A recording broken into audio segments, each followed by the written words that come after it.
আজকের ভিডিওটা একটু সকাল থেকে শুরু করেছি। আসসালামু আলাইকুম রহমতুল্লাহি ওয়া বারাকাতুহু। সবাই কেমন আছেন? নিশ্চয়ই অনেক ভালো আছেন। আলহামদুলিল্লাহ, আল্লাহর অশেষ রহমতে আমি অনেক ভালো আছি। মেয়েদেরকে নাস্তা খাইয়ে তারপরে এদেরকে পড়তে বসিয়ে দিয়েছি, কারণ পড়তে যদি না বসাই দিই তারপরে আমাকে কিন্তু একটু আঁকাআঁকি করুক, পড়াশোনা না করুক, তারপরেও কিন্তু একটু হলো ডিস্টার্ব কম করবে। তো এই যে এদেরকে পড়াতে বসিয়ে দিয়ে একটু বিছনা গুছিয়ে ঘরটা ঝাড়ু দিয়ে নিয়েছি। এবার চলে যাব রান্নাঘরে। রান্নাঘরে এসে দেখেন রাত্রের প্লেট বাটি আমি একদমই ধুই নাই, সব কিছু কিন্তু রয়ে গেছে। তো আগের শুকনোগুলো জুড়ি থেকে সরিয়ে তাকের মধ্যে গুছিয়ে রাখবো, গুছিয়ে রেখে এটাকে খালি করে নেব। তারপরে আমি এখানে এখন আবার ধুয়ে পানি ঝরানোর জন্য ওখানে রাখি দেব। আসলে আমরা মায়েরা অনেক দিকে খেয়াল করতে হয়। এই যে পড়তে বসিয়ে দিলাম, একজন আমার সেলাই মেশিনের নিচে বসছে, সে শখ করছে আমার এখানে বসে পড়তে দিলাম, কিন্তু সে নামি নিচে দুষ্টামি করতেছে। আর সে একটা নতুন রাবার কিনেছে, সবাইকে ও রাবারটাই দেখাইতে আছে। যাই হোক, বাচ্চারা এমনই। যাইয়া আবারও তাদের দুষ্টামি আমি সামলিয়ে নিয়ে আসছি। এই যে এখানে কী কী রান্না করব সেগুলি একদম সুন্দর করে একটা বালতির ভিতরে ভিজিয়ে রাখছি।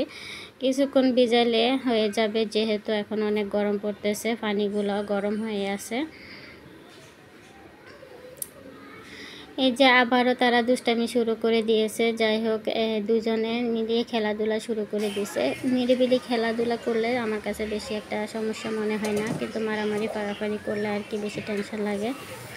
যাই হোক, এই যে লেগ পিস আমার বাসার মধ্যে 2 পিস লেগ পিস হলে চলে না, 2 বোনে 2টা নিয়ে বসে। আর এর মধ্যে তাদের বাবাকে অনেক দিন ধরে আমি লেগ পিসটা দিতে পারতেছি না, এই জন্য আমার কাছে খুবই খারাপ লাগে। সেজন্য আমি 2 দিনেরটা একদম জমিয়ে রেখে তারপরে এখন একসাথে 4টা করে রান্না করা শুরু করে দিয়েছি। আজ থেকে আমি এভাবে রান্না করব, তাহলে আমরা বাসায় 4 জন আছি, 4 পিস খাওয়া যাবে সুন্দর করে। আর এখানে আমি তেলটা দিয়ে গরম করে তারপর এখানে পেঁয়াজ দিয়েছি, গরম মশলাগুলি দিয়ে দিছি। গরম মশলাগুলি দিয়ে একটু নেড়ে চেড়ে সুন্দর করে ভাজা ভাজা করে নিয়ে এর মধ্যে আমি আদা রসুন বাটা, তারপরে এখানে দিলাম সামান্য করে জিরার গুঁড়া, ধনিয়ার গুঁড়ো, তারপরে দিলাম পরিমাণ মতো লবণ, দিলাম মরিচের গুঁড়ো, আর দিলাম হলুদ। হলুদটা অবশ্যই একটু চিন্তা ভাবনা করে দিতে হবে, অনেক সময় হলুদের রং বেশি হয়ে গেলেও খারাপ দেখা যায়। আর জালটা অবশ্যই নিজেদের চাহিদা অনুযায়ী চিন্তা ভাবনা করে দিতে হবে। অতিরিক্ত কোনো কিছুই ভালো না, কোনো খাবার দাবার কোনো কিছুই অতিরিক্ত ভালো না। মশলা জাতীয় খাবার কিন্তু আরও বেশি চিন্তা ভাবনা করে দিলে কিন্তু খুবই ভালো হয়।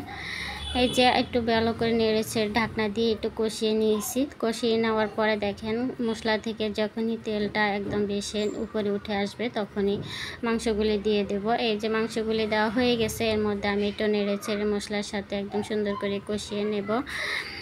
আমার মেয়েরা খুবই বেশি পছন্দ করে এই লেগ পিসটা, আর ওদের বাবাও পছন্দ করে, এই জন্যই আমি এখন থেকে এইটাই করব। 2 দিনেরটা জমাই, তারপরে একদিন রান্না করব। আর এর সাথে আমি অল্প কিছু আলু দিয়েছি, কারণ আমার সব ঘরে মানে আলু বাচ্চারা থাকলে দিতে হয়, সব বাচ্চারাই আলুটা খুব পছন্দ করে। তো একটু আলুটা দিয়ে কষিয়ে নিয়েছি ভালো করে। মশলার সাথে কষানোর পরে পরিমাণ মতো পানিটা দিয়ে দিয়েছি। আমি আরেকটা চুলার মধ্যে ভাত বসিয়ে দিয়েছি, এর সাথে ভাতটা হোক। এর মধ্যে আমার ভাত হয়ে গেছে, ভাতটা আমি নামিয়েছি। আর এর মধ্যে আমি 1 পিস লেজ নিয়েছি, আজকে রুই মাছের লেজটা দিয়ে ভর্তা করব। তার মধ্যে আমি হলুদ আর লবণটা দিয়ে একটু মেখে নিতেছি, ভালো করে মেখে নিয়ে এখান দিয়ে তেলটা গরম হয়ে আসছে, তো এখানে ভাজতেছি। একটু ভালো করে ভাজতে হবে, এপিট ওপিট করে খুব ভালো করে ভেজে নেব। ভেজে নেওয়ার পরে আমি এটাকে তুলে রাখবো। এই যে আমার এটা কিন্তু খুব ভালো করে ভাজা হয়ে গেছে।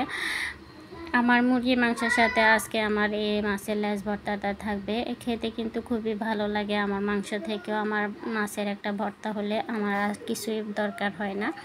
এর সাথে আমি কিছু শুকনো মরিচ ভেজে নিতেছি। মাছটা আমি তুলে নিয়েছি, মাছটা হয়ে গেছে। এর মধ্যে আমি মরিচটা একটু লাল লাল করে ভেজে নেব।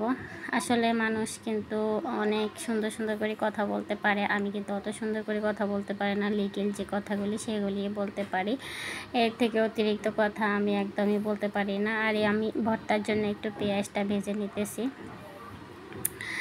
আর আমার জারিনমণির বাবাকে আজকে দিয়েছি তুমি ভর্তাটা করো। ওর কিন্তু এই ধরনের কাজগুলি করার কোনো একটা অভ্যাস নাই। ওর মাখামাখির স্টাইল দেখলে আপনারা বুঝতে পারবেন। ও কিন্তু পেঁয়াজ মরিচ এগুলি একদম ডলে নিয়ে তারপর সরিষার তেল দিয়েছে। তো আমরা সবাই মিলে খেতে বসে গেলাম। সবাইকে দিয়ে দিতেছি, কারণ সবাই কিন্তু একসাথে বসে আমরা খাওয়া দাওয়া করি। আমাদের ফ্যামিলিতে আছে আমার 2 মেয়ে আর ওদের বাবা আর আমি। এটাই আমার ফ্যামিলি, এটা আমার সংসার। সবাই ভালো থাকবেন। আল্লাহ হাফেজ।